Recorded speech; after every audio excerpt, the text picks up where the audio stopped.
Let's go now to questions, and also questions if people want to send in online. But let's start with those in the room. Right, one over here first. I'm going to take them in groups of 3, and I'll make sure that at least someone on the panel answers each one. From Oxfam GB. So one of the biggest outcomes of the outcomes of the results agenda has been, one of the biggest victims of the results agenda has been budget support. So we don't see DFID doing general budget support anymore.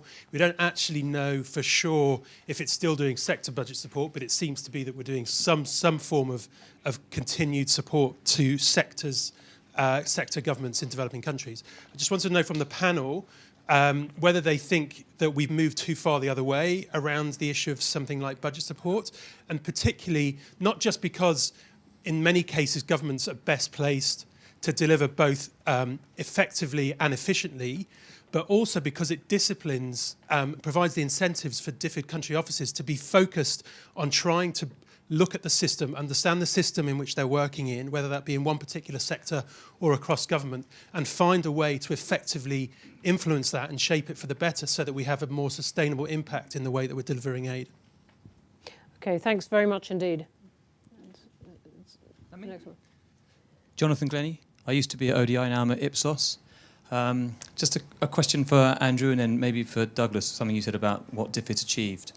It's kind of interesting having Andrew saying, you up money for ODI, because what you appear to be doing is kind of the intellectual equivalent of putting your fingers in your ears. I mean, this is not Craig's or Brendan's personal views. I'm a massive fan, by the way, of a lot of the stuff you've done when you were at DFID. So it's not at all personal, but this is not their personal views. This is based on a serious methodology, based on interviews with very senior people, based on years and decades of programme analysis. One of the things that someone very wise said to me when I was here was that we don't know that much about aid effectiveness, but we do know that if beneficiaries are not participating and owning the agenda, it's much less likely to work. That language really has suffered in the last 10 years. You seldom hear a senior minister use that kind of language, and that was at the heart of the Paris agenda. So while I think the results agenda and what you achieved has had very great positive impacts, I do think it's kind of weird not to listen to this very serious research evidence that's being placed before you.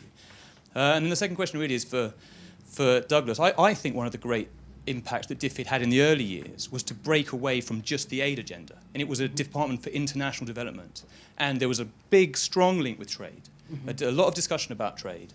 And it seems to me that that focus of moving away from just aid has also suffered in the last 5 to 6 years. I remember speaking to the head of the OECD a few years ago. He said, let's stop using the word aid. That was like 5 or 6 years ago, but that hasn't been raised recently. It feels to me like, of course, we can keep using the word aid, but that focus of beyond aid seems, which we all thought would just keep on going, seems to have stalled.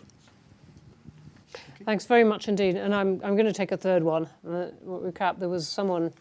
There was a third one. Yep, here. Thanks. Hi, Alison Evans, currently Chief Commissioner of ICAI. And since ICAI has been mentioned, I feel, can I have a comment and a question? Yes, you can. Quick comment. And Diana Good's here in the audience who led the review on impact. So she may well like to chip in too. I mean, I think certainly since the review of impact was published, we've done a number of reviews with ICAI where we would say this is a bit of a tension actually in the way DFID goes about it delivering results, between the need for that real clarity of what you can deliver over the cycle of a programme versus what is it contributing to in terms of longer term sustainable change. But actually, interestingly, and I think we can overdo that tension a little bit, we've got to be careful, but one thing that's really interesting is that we've actually found that it leads quite often to DFID undervaluing the amount of impact it's actually having, because there's a tendency to do the counting of the number of kids in school places or whatever, feed that upwards to support the larger communication around results. And actually, there's a heck of a lot that's been achieved that hasn't actually even begun to enter into those numbers.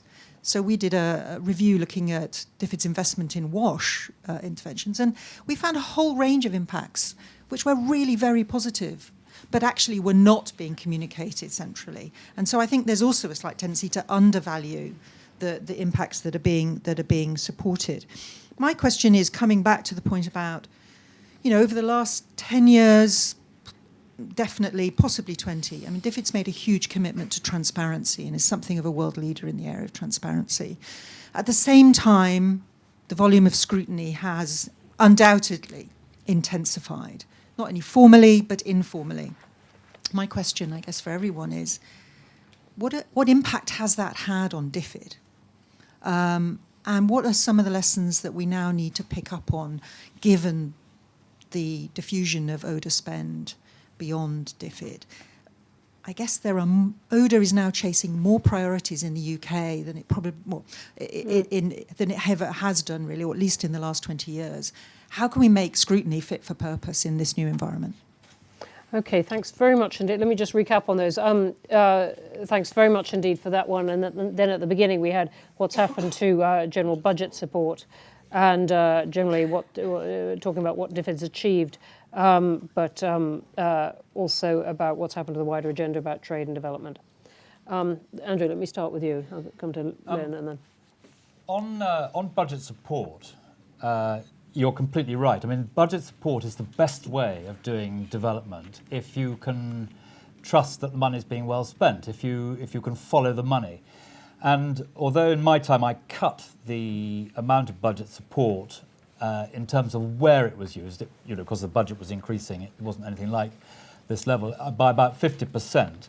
That was the rule that I employed. And so, for example, in Ethiopia and Rwanda, where you really can follow the money very clearly, I would have always continued using budget support, but the political arguments, which wax and wane in both those two countries, made it very difficult to do so. And something that Hilary Benn recognised when he was the DFID secretary.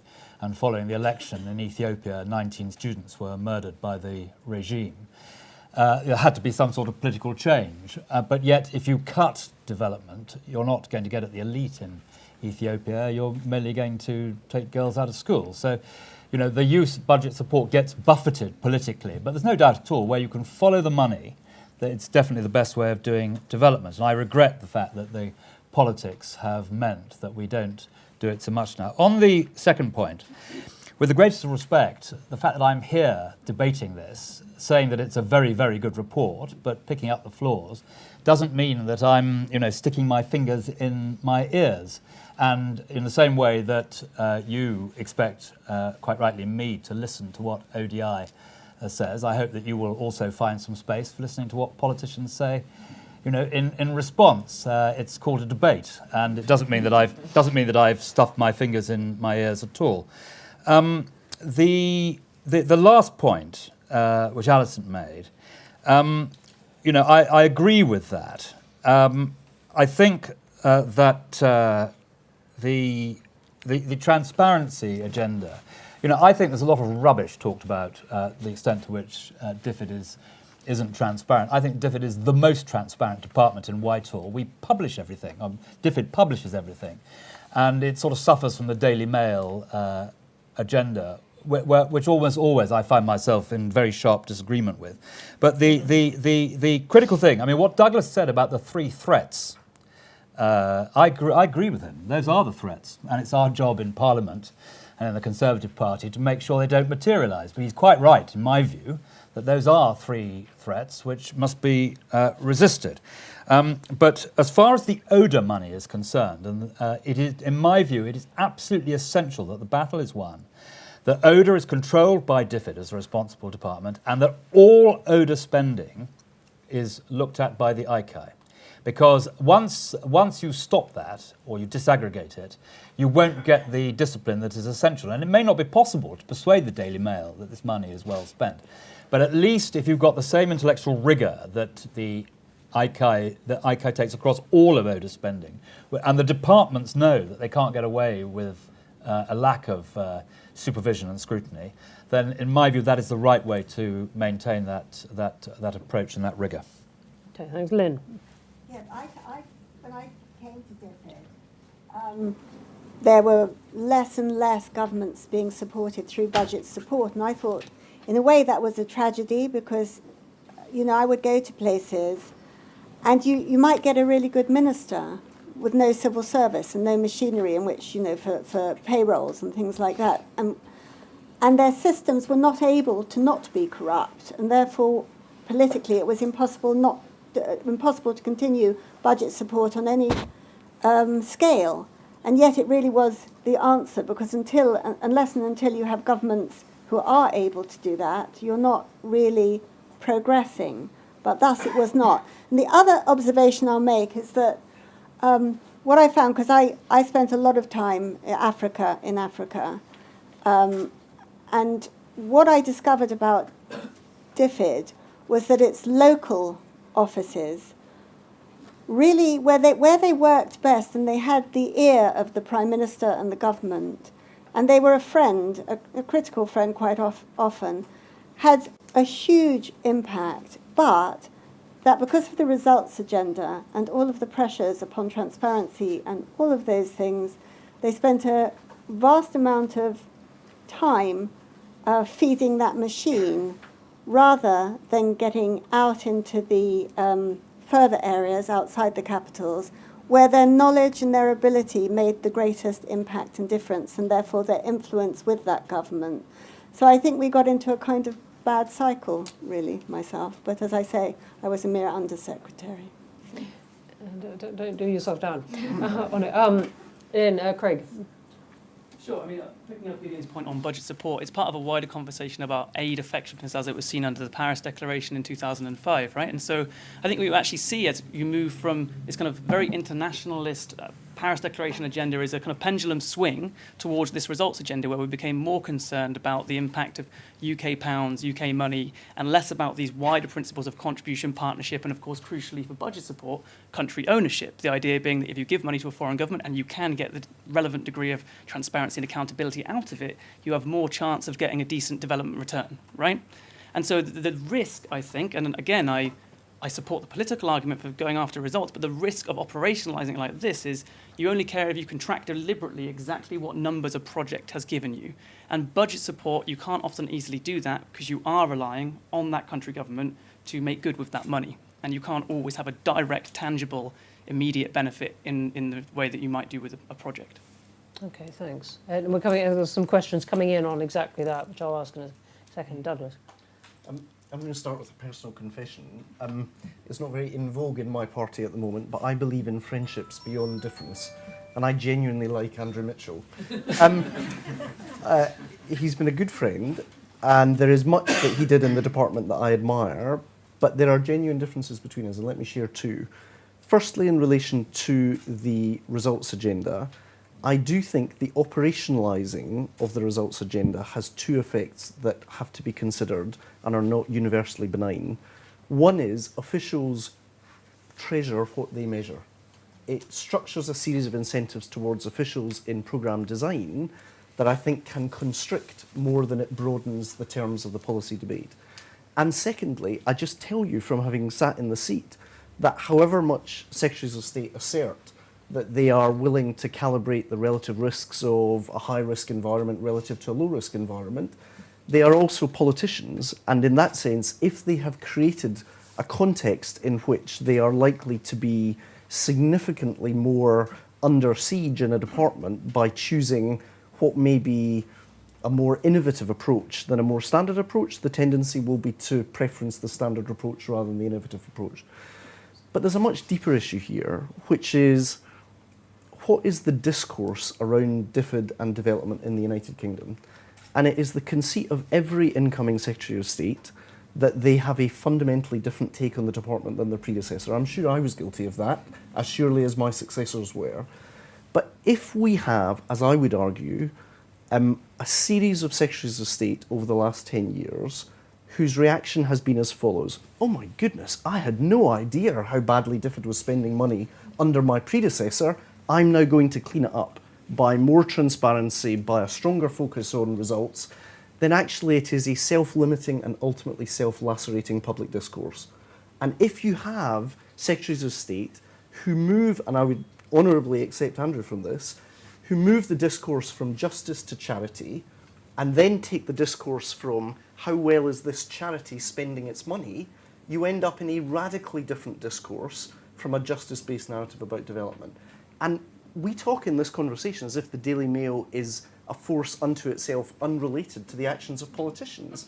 The fact is, we've had situations in recent years where people from within DFID have been feeding the Daily Mail stories about how iniquitous is the spending of the department.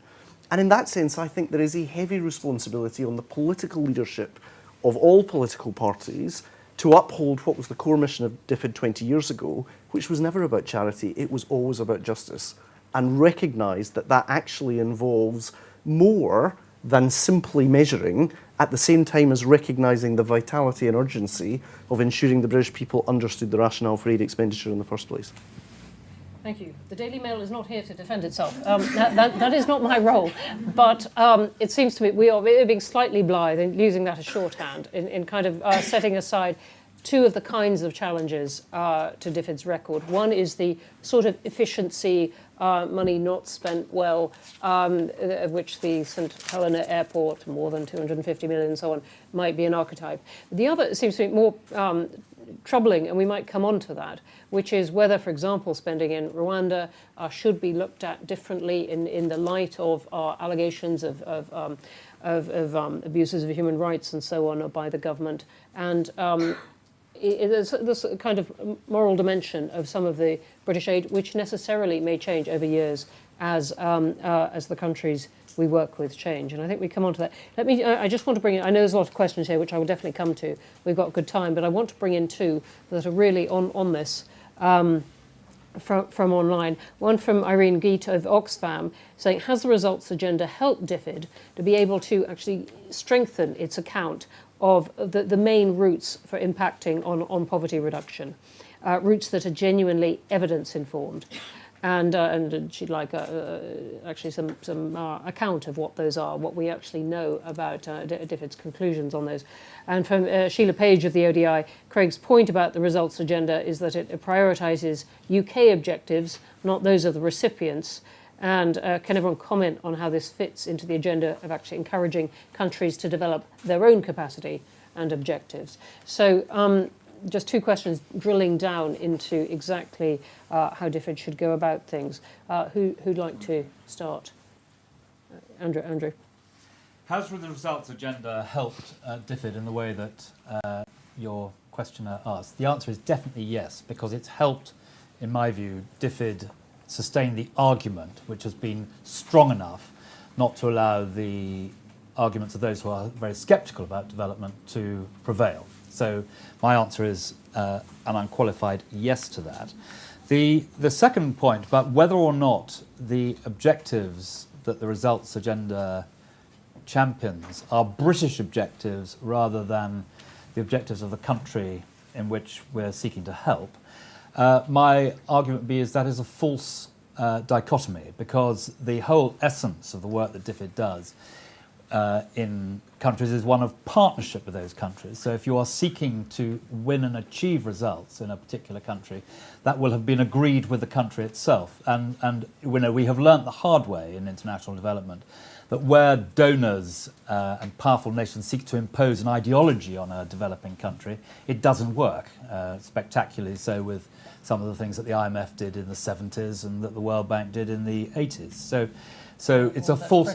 It's a false. Did in Iraq. Yes, or absolutely. But it's a false dichotomy, in my view, that you know these are British objectives. And going back to something that was said earlier, I would argue that the whole of Britain's development policies are in Britain's national interest. What all the stuff we do is in Britain's national interest, because it's after seeking what Douglas was talking about, which is international justice, where in our time we have an ability that no previous generations have had to do something about these appalling discrepancies of opportunity and wealth which exist in our world, but which we have an ability now fundamentally to affect.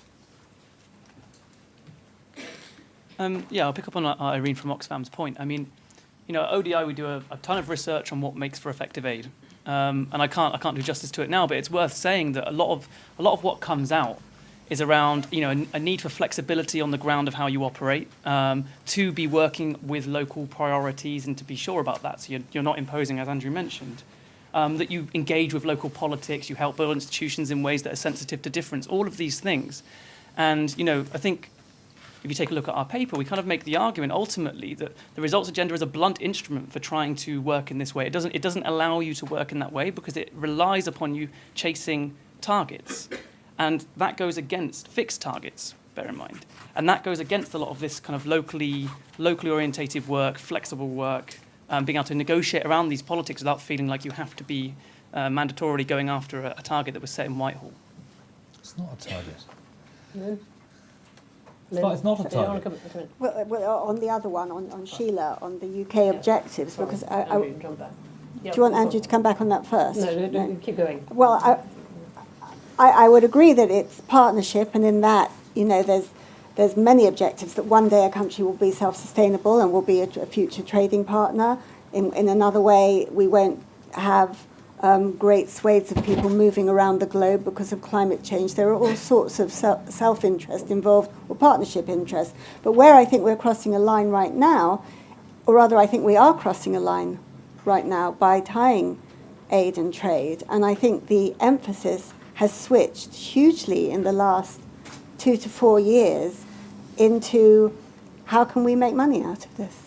How can we trade? How can we improve our business delegations? How can we get contracts? Rather than, it's more what can they do for us rather than what can we do for them? And the partnership is being unbalanced by it, I feel. As Lynn was speaking, I was reflecting on the question from our colleague in Oxfam. Why does it feel like the development agenda has shriveled to the aid agenda in so much of the government's communications? And actually, I think the answer lies as much outside of DFID as within DFID. And proud though I am of my time in office, it's inconceivable that the government of which I was part would have made anything like the progress on the development agenda that we made, but for the actions of the Chancellor of the Exchequer and the Prime Minister. And in that sense, having figures outside of the development ministry driving the development agenda, I think is critical. Now, with humility, I look back 20 years ago just now and I think, who were the international leaders? There was Blair, Schroeder, there was Clinton. It was a relatively benign period in which to be trying to achieve significant advances on the broader development agenda. But again, I think DFID has its role to play. I chaired the Cabinet Subcommittee on Trade when I was the Development Secretary by agreement and at the request of the Prime Minister. I have concerns that with the new Ministry for Trade, concern for pro-poor trade agreements are not going to be particularly high up this government's agenda. Yeah, Andrew. I mean, on the Prosperity Fund, I agree with Lynn. If I would have resisted the Prosperity Fund being set up in quite the way it has been. I have to confess, had I still been Secretary of State when it was set up, which I wasn't. I also agree that the use of the word aid, we should talk about development, not about aid, wherever we can. I think I disagree slightly with Douglas on who are the great characters. I think that I think David Cameron and George Osborne were a powerful force for international development around the world. And after all, if I had told you before 2010 that the Conservatives, after 2008 and before 2010, the Conservatives were going to be the party that would finally introduce the 0.7, a lot of people in this room would not have believed me, but we did. So I give credit to David and to George for that. And finally, the point that I sort of tried to intervene on, results are not the same as targets. You know, these results that the British taxpayer seeks to buy in international development, results which have been agreed, not imposed by Britain, but been agreed through a partnership agreement with the different countries with which we work. These are results that we are seeking to buy. And if at the end of the period in which those results had not been delivered, but they've nearly been delivered or they've almost been delivered, I would have been very happy and was very happy as a Secretary of State to explain to the public in a sensible and elevated debate why you haven't quite reached the results that you were seeking to reach, but what the journey along the way has been, why it's the right thing to do, why it's in our national interest, why it's in the interest of the people we're seeking to assist, and how, you know, pursuing and securing these results is a noble thing which we should continue to do. Great. Okay, we've got some questions over here. I'm Simon Maxwell. I used to work here. It's nice to see all my best friends on the panel. The past is another country, and I have two questions about where next, which is in the title of the session. The first is about DFID. In 1997, before the election, Claire Short asked me to write her a paper on whether we should have an independent department. And I have to say, when I wrote that paper, having talked to everybody, it seemed to me very finely balanced, because the UK ODA, well led by Linda Chalker, did a lot of things actually that other countries didn't do. It had humanitarian and development, it had technical assistance and finance, it was involved in debt relief and trade and so on. Claire, like her successors, ignored my advice, probably rightly, and said that the main reason for having DFID as an independent department was you would get a better quality Minister, Secretary of State, or Under Secretary of State, and we've seen that's probably true. But does that continue, is the question. And I know that before the last election... Does what continue? Does DFID continue? Yeah, does DFID continue? Yeah. Before the last election, there was a full-time director, right, the gossip says, in the FCO, drawing up plans for the FCO takeover of DFID. I'd love to hear what the panel think about that.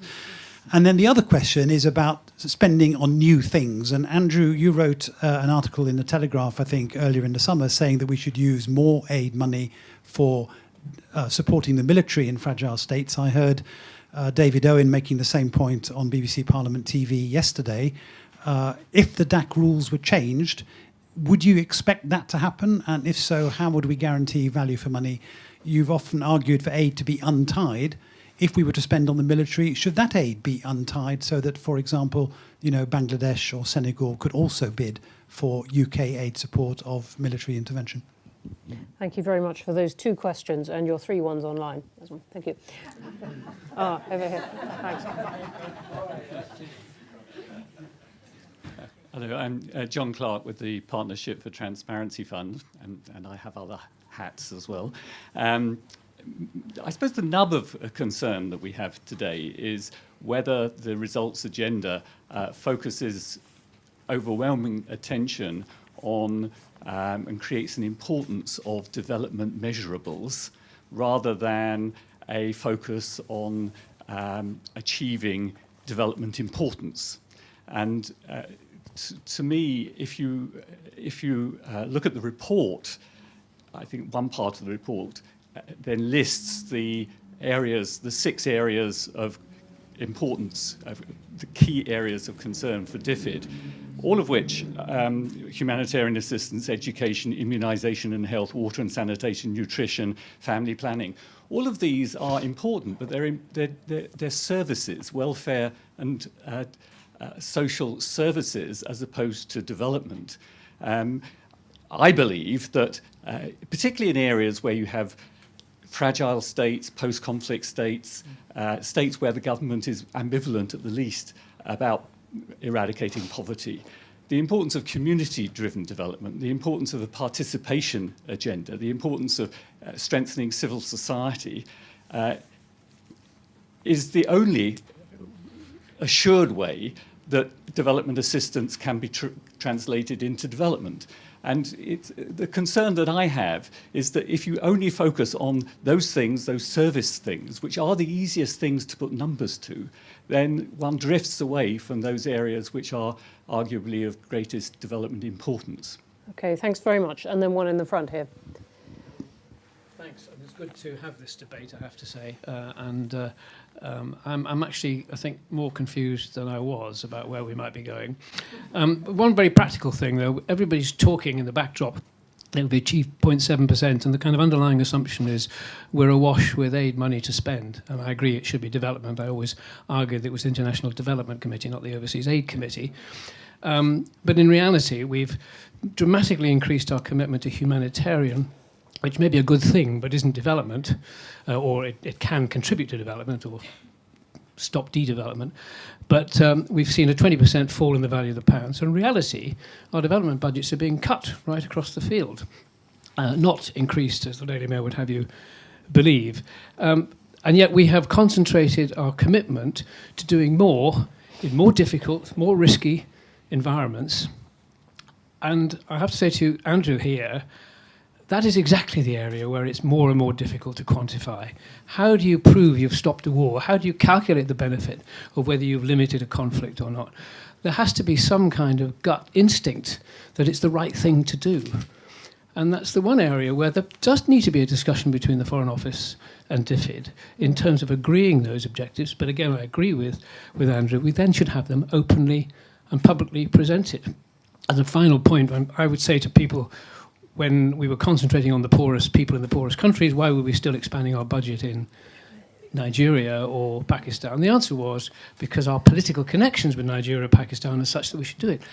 I don't necessarily have a problem with that, but that wasn't the way it was presented. And I would suggest we need to have a more honest debate about the interaction between development and politics, and a more also honest rebuttal of the Daily Mail, which is we're not awash with money. We may be big aid providers and we're good at it, but it's actually under pressure. Okay, that's great. And then I want to take in this woman on the aisle here. Hi, I'm Anne Spool from ICF. First, I want to say, actually, I think there's a lot to be proud of with DFID. I've worked in the World Bank, and I saw what DFID were doing, actually very small amounts of money on the Governance Partnership Fund, where it was really pushing political economy, and there was a whole shift in the bank in 3 years that I was there because of actually a really small amount of money. So I think we should... Everyone here cares about development, and I think we should make sure this is feeling a bit of a negative conversation as well. And I think we should actually also say there's a lot to be proud of. The two questions I have, one is linked to DFID civil servants. We can see the soft power that DFID civil servants bring when they are experienced, when they're in country, when they're working to negotiate, and there's a huge amount of power in convening, and a lot of that can be lost if you're reducing civil servants' numbers, particularly compared with escalating funds. So a question about that.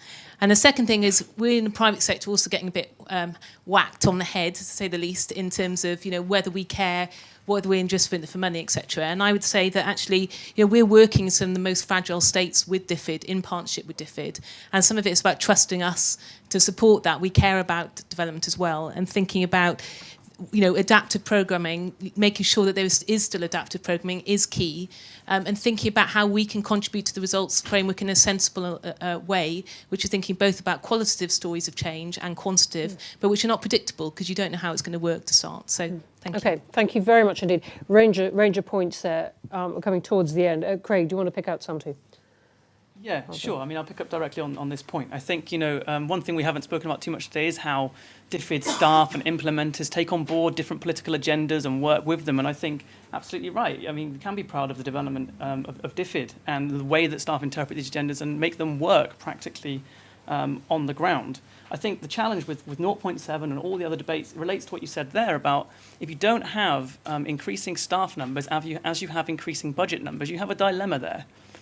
Is it that we had too many and therefore it's only appropriate, or is it actually that we're not funding it enough? And I think one of the big pressure that has come on DFID and aid spending, I would say since 2007, actually in 2008 with the financial crisis, is partly brought on by we have 0.7, we have the results agenda, we have less DFID staff relative to spend, working in fragile states, all these things that we're talking about. So there's a huge amount of pressure.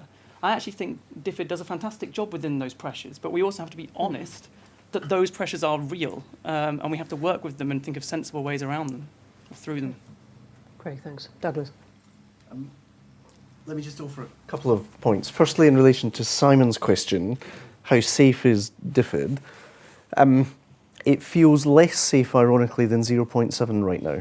Not just because of the legislative commitment for which all parties deserve credit in terms of 0.7, but because if the public reports are to be believed, I'd defer to Andrew's knowledge of the internal workings of the Tory party, as esteemed a figure as Boris Johnson actively sought to fold the department into the FCO as recently as 6 months ago. And the compromise that was reached was that Rory Stewart and Alistair, both of whom are individuals who I rate very highly, will answer jointly to the Secretary of State at DFID and the Foreign Secretary. And in that sense, it feels to me that the departmental integrity of DFID is going to have to continue to be worked to secure. On 0.7, my worry is that the headline commitment will stay, but the Conservative Party manifesto commitment to work with others to try and alter the definition of what is ODA scoreable under the DAC rules anticipates potential difficulties for the future. And in that sense, I think, again, even if 0.7 remains, there is an argument, of course, not just about quantity, but also about the quality of how that ODA scoreable money is being spent in the future. And just to pick up the challenge of not sounding too down at the end, I mean, listen, I can't tell you what a privilege it was to be the Secretary of State for the Department of International Development. I'm sure Andrew and Lynn feel the same about their time as ministers in that department. let me just say this. It was in February 2005. I was helping prepare the then Prime Minister Tony Blair, before I was Secretary of State, for Prime Minister's questions one morning, and I said, I'm terribly sorry, I'm going to have to leave slightly early. And Tony Blair slightly cocked his eyebrow as if, why do you think you're entitled to leave my office early? And I said, Nelson Mandela's speaking in Trafalgar Square and I'm really keen to go and hear him. And standing in that crowd in February 2005, Nelson Mandela said, sometimes it falls to a generation to be great. And I think it's worth recognising, as you've obliged us to do, all of us in this room and the broader development community in the UK has played a part in making sure we're that generation. And for that, I am eternally grateful. Andrew. Very good point. Well, just to pick up a couple of things. First of all, from Simon. I think that there was a real possibility that there might have been changes made had my party got an enormous majority at the general election. And the reality is that the single key thing that meant that the first commitment of the Prime Minister in the election campaign was to the 0.7. The first thing was the visit the previous week by Bill Gates to London, which was brilliantly timed. I can only believe that there was the Almighty intervened to do this, but it was, and he made a very powerful argument. And those of us within the Conservative Party who were preparing to mobilise on this issue were told just to wait 2 days, and the Prime Minister made it her first commitment. Now, by the end of the election, there was some difficult noises going on about the rules. And that's why I say, the money is vital, but the rules are absolutely important. And if the rules are weakened, then DFID will get plundered by other stronger departments, including the Foreign Office. So keeping the rules is very important. I believe that the rules should be tweaked to allow, I think it's perfectly fair. I wrote this article, which Simon referred to, with General Richards, about how there needs to be a change in the rules to accommodate some of Britain's military spending. All I need to say, I think, is if you look at what Britain did in Sierra Leone, which was an absolutely brilliant intervention by Tony Blair, then you can see how that was basically a development intervention as well as a military intervention. So I think that's where the argument needs to go. But I would never suggest that Britain should change the rules unilaterally. It has to be done by agreement. And the point is now that Parliament power, as everyone knows in here, in a hung Parliament, passes from the Cabinet room to the floor of the House of Commons. And in my judgment, there is no way the House of Commons will agree to changing the rules unilaterally. There might well be a case for making some tweaks to it. That's a matter for the DAC, but it won't be done unilaterally. And just the last point I would make to the distinguished former chairman of the Select Committee, it's true that there has been an increase in the balance in humanitarian spend, but that is because we are facing what I think is the biggest catastrophe in terms of migration and movement since the Second World War, namely the crisis in Syria, where this second world country of 22 million people, half of those people are now on the move inside Syria, in the countries surrounding, who are straining under the weight of doing their moral and international duty, and of course more widely than that. So it's not perhaps surprising that there has been something of a skewing of the humanitarian expenditure. And as you rightly say, spending money in Nigeria and Pakistan is edgy, but the thrust of the spending in Nigeria was to help Nigeria spend their enormous revenues in an honest and transparent way. And some of that work that's been done by DFID has been enormously helpful to President Buhari in recovering billions of pounds of money stolen. So that seemed to me to be a very important thing for us to do. And in Pakistan, the great aim was what difference could we make in Pakistan that was realistic? It was to try and ensure that millions more girls went to school, and boys too, and by using our taxpayers' money to demonstrate that was the right, in their interests and in everyone's interests. There are more girls out of school in Pakistan, I think, than in any other country in the world. So that was the rationale, although, as you rightly say, it was not necessarily consistent with some of the other things that we were doing. Okay, Andrew, thanks. Lynn. I hope DFID continues. I now speak for my party on energy and climate change, despite the fact there is no longer a Department of Energy and Climate Change. We retained a spokesperson because without that focus, I mean, if DFID wasn't there, you would not have the same focus that you have now. You just would lose power.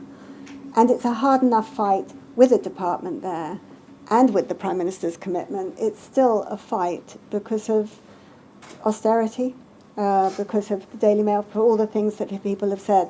And I think DFID is a very special department, and it goes to what you were saying about the civil servants. I've never met a breed quite like them in their determination to actually deliver what is the mission of DFID, and who have the ear of people in friendship. I mean, they're the most incredible group of people I've ever met in my life, and it was an absolute privilege.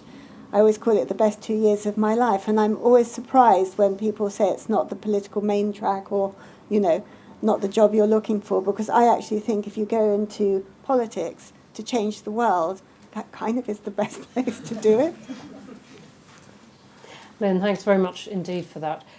We've had a terrific hour and a half as it's been. We clearly could go on for another hour. The things we have not talked about include, precise lessons for development that one might draw from DFID's experience at China, the impact of Brexit, and so on. I have to wait for another time, even another 20 years. We were debating before we came in whether we thought DFID would be there in 20 years. And I think there was a consensus of yes, though no one wanted to predict really any aspect of British politics for more than even 20 minutes. Yeah, it's an exceptionally lively week in Parliament for a start. Listen, thank you very much indeed. Thanks for your questions. Thanks to those of you who've sent questions in online. I'm sorry if I couldn't get to all the questions, which I couldn't. Many interesting ones here. And thanks to the panel.